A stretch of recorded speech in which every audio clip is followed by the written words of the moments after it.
Hey, welcome back. I have a knife from Master Shin, Shin's Anvil here, which apparently is some sort of Korean company that is like a legacy of Korea. And yeah, Master Shin in Young is the head blacksmith of Master Shin's Anvil, owns the oldest blacksmith shop in South Korea, established in 1845. At 13, he began his apprenticeship, and at 17, became a master. Apparently, in 2016, they made him like a national treasure, and he makes these out of like old retired train tracks or something like that. Well, anyways, my wife's family's Korean, so I bought them one of these.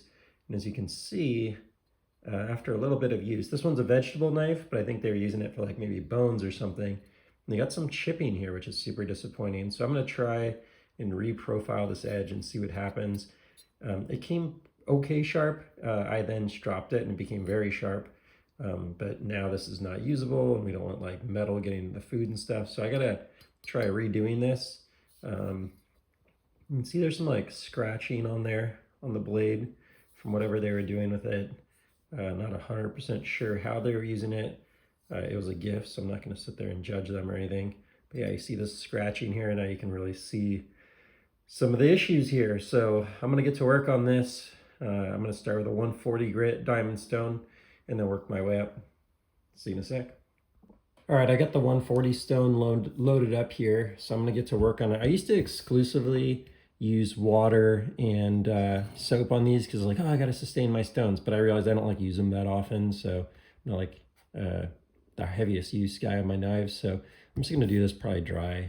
We'll see. I'll try it out dry, see how it feels. Now, part of the challenge with this grind is that it's kind of ground from here back. I don't know if there's like a real micro bevel on there. So I'm trying to decide, do I try and match this grind, which doesn't seem super consistent one side to the other anyways, but it's some sort of like convex grind, or I'm trying to think of the right term. Yeah, I don't know. I'll tinker around with it a little bit and see what I end up with. For me, it would be much easier to just kind of remove this messed up edge and then put like a little micro bevel on there. I think that's my comfort zone. But the knife just doesn't feel like, it feels almost like a chisel grind. It's not, clearly it's ground on both sides, but I can feel this side is like more aggressively rounded off. I don't know if you can really see it in the video, probably not, but it comes off faster here and more of a flat grind here, I guess, for lack of a better description. There's like this kind of, yeah, someone didn't grind this equally side to side anyways. So anyways, I'll do what I want. So it's very unusual steel. I mean, it's very thin at the edge, so it's kind of hard to judge, but like, I feel like it's very hard and not very tough. I very quickly was able to get a pretty significant burr going on the edge here. So it rolled over very quickly, and I got a burr all the way up and down the edge with like almost no effort. I'm trying to decide how I want to remove all these chips and stuff. Do I want to, do it at an angle or just get it all off and then angle it? I'm gonna probably just do it at an angle to try and make my life easier, but we'll see how it goes. So here's how I ended up deciding to do this, and sorry for everything moving around and stuff from one cut to the next, but I ended up finding that I could get a pretty good angle just like this. Feels good. It's taken a good amount of steel off there from what I can tell, and then I'll come back and see if I can get everything pretty evened out, but it's feeling pretty good so far. It's definitely very hard steel. Doesn't feel like what I'm used to for kitchen knives, like older, cheaper kitchen knives and stuff. It's just an unusual feeling for some reason sharpening this one. I can't really explain it. But overall, I'm making progress. So hard versus edge retention are two different concepts. Didn't take long, only a couple minutes, and I now have a completely flat edge there. There are no more chips that I can see or feel. So I'm only at 140 grit right now. But it is almost completely remedied. So now I can sharpen it up a little more. Hit a few more passes probably on this 140. Make sure there's just absolutely nothing left. And then start working my way up. I think I brought out a 400 next. What else do I have here? 400 and 600 and 800 or something. So I'll get to work.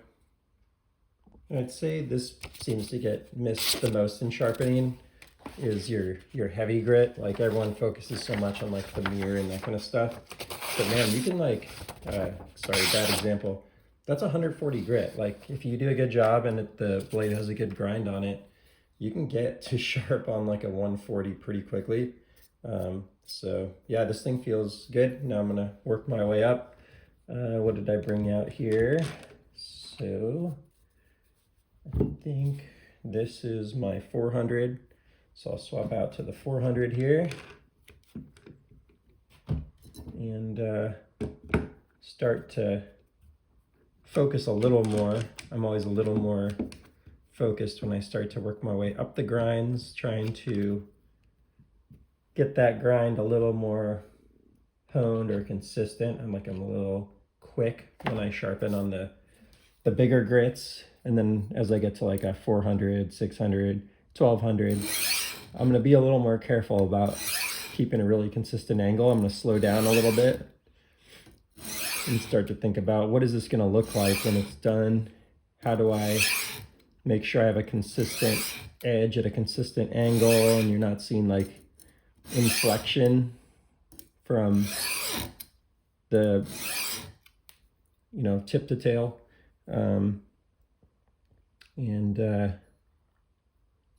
Not getting some of these, I was maybe even like a little too rough with the 140. You see that right there? So stuff like that I try and avoid, but I was going a little quickly with the 140 and now I gotta try and sharpen that out if I can. I don't know if doesn't really matter that much, but it would be nice. It would look a little nicer. Sorry, it's very hard to do with the camera where it is, so my grip's gonna be a little unusual because I'm not normally sharpening at this angle exactly. I've never really done a lot. I've done some, but I haven't done a lot of sharpening videos, so I don't have like a really great strategy for my camera work and lighting and all that stuff. Cool. Let's see how that feels. Got a little burr on this side.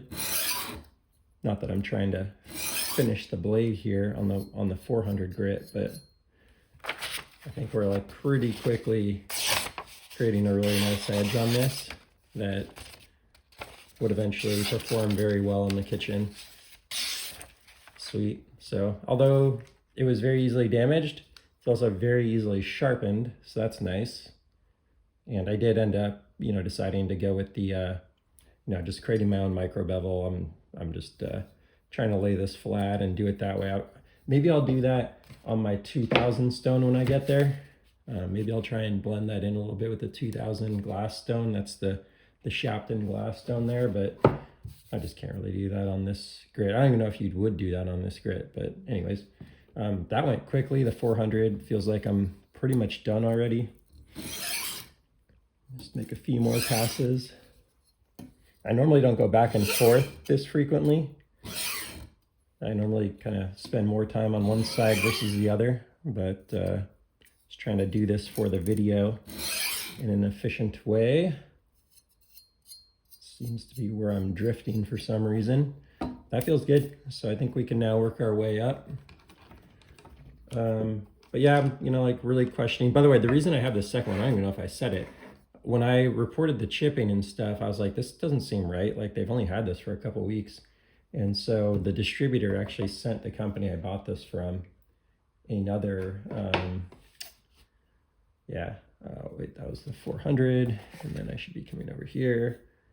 This is the 600. And then I'll go to 1200. They sent another knife just like as a replacement. So that was nice customer service. I actually asked to just return it. I was like, a knife over $100, I shouldn't be having chipping. They have much less expensive knives where they didn't have that experience. Why is that happening here? But I think now that I'm sharpening it, a big piece of it is they're probably not used to an edge this thin. It's a very thin edge on this that they did because of the grind style. And I think my in-laws just may not be used to that. So that could be what caused that and led to it. So let's see how this comes out on the 600. And then I'm considering, like, do I give this back to them or give them the new one, or do like a toughness video and actually like chop some nails and crazy stuff with this and see how it performs. I think that'd be pretty fun, but feel free to throw in the comments what you'd like to see. But we're starting to get a pretty nice edge on this. Now you start getting into like the 600 and 1200, man, you don't take a lot of steel off, which is why that 140 is so important. A lot of people kind of focus more on their, finer grained, like, oh, this took forever. It's like, yeah, it took forever. You're sharpening on a 600 or an 800 grit or 1200 or whatever. It's not really taking a lot of steel off. It's going to take you a long time to really improve that edge. So remember to spend, when you have an issue with that blade, it's one thing if you just need to hone it, but if you have like a significant, if you're trying to if you're trying to really redo like a chipped edge, you got to get steel off there fast. So, go to those high grit. God, I really just can't do this angle, which is why I'm kind of losing my concentration to try and sharpen at this angle. But that's my advice there, is don't be afraid of that 140. Now, where you want to be afraid of it is if you haven't practiced, like as you saw, like I took a nice little bit off of the end there. So, if you haven't practiced with it, yeah, it's gonna definitely reprofile. If you're making a mistake on your angles, you're gonna get a reprofile of your edge fast. So you do want to, know what you're doing. So practice maybe with some cheap knives, go to Goodwill or whatever and buy some $5 knives, or just go to your local grocery or Walmart or whatever and buy some really cheap knives that you can practice sharpening on. So when you go take your $100, $300, $1,000 knife and you start sharpening, you don't have that fear. It's just more metal, and you're used to what's going to happen when you do what you do. You've got your angles consistent in your muscle memory. That's super important. So I think I'm ready here. Give you another quick little edge test. Look at that. Yeah, that's very sharp. And that's just, it might actually be a good grit to leave a kitchen knife at, a 600. Like I could definitely start going up to the 1200 and stuff, but that serration can be really useful. So I'm gonna probably go test this real quick and see what I think. All right, so it is a vegetable knife, so I figure why not test on some vegetables. So yeah, let's give it a little try here. Oh yeah, that's nice. Let me change the angle there so you can maybe see what's happening, but that is beautiful. So I can go straight down, or I can get like a little cut like that. Pretty more of a rocker style. Let's see how thin we can get this radish. Sorry, didn't realize that was totally off screen there. So yeah, that's like see-through thin. You can see there. Let's get this on screen a little better here, show you what I was doing. So yeah, feels really nice, pretty much all over. Got to test every part of the edge, of course. Give the carrot a go.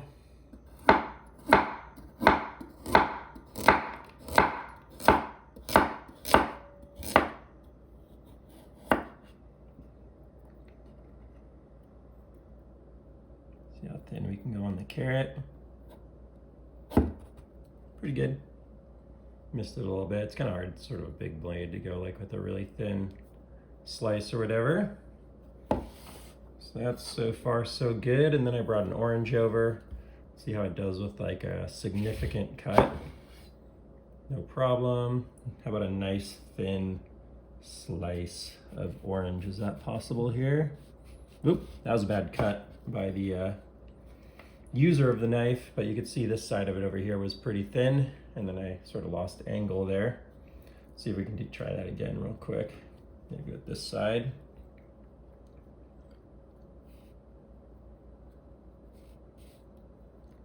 Gotta watch this time what I'm doing. So there we go. I was again a little bit off, but nice thin slice of orange there. So yeah, I'd say mission accomplished. Now I gotta talk to them. This is a vegetable knife. It wasn't intended to do, you know, bone cutting. Maybe they thought it was like a meat cleaver or something like that, but it is a vegetable knife. So you know, they have to use it properly, and hopefully it'll treat them well if they do so. So I'm happy to give this back to them now and see how it goes. Was a little concerned about it before. Maybe I got like a bad heat treat or something along those lines or something, but I don't know. It did take the edge quickly, so I guess you never know. But overall, seems pretty good. Let me wipe it off really quickly. And then we'll see after a little bit of that cutting, are we still, I mean, obviously it was cutting the oranges and stuff, no problem. But yeah, we have a really nice edge on that. It's not perfect. I did stop at 600. So there are some parts that are not perfect, but overall, given where it was and where we are now, I'd say it's mission accomplished. So what I do when I check my edge is I put it on a fingernail very lightly, and I put a little pressure against the edge. I'm not going towards it, I'm going like across it. So perpendicular, to see if when I'm coming along, if I get a slip. And I got a little slip like right here. I haven't stropped this yet, by the way. Yeah, I got a little slip right through there, so, but it doesn't feel rough. Like I don't feel those chips still there or anything, but I get a little slip through right here on this middle area. So I might work on that a little more, but overall, much better than before, and that's all for now. If you enjoyed this, please feel free to like and subscribe, and I'll see you on the next one. Take care.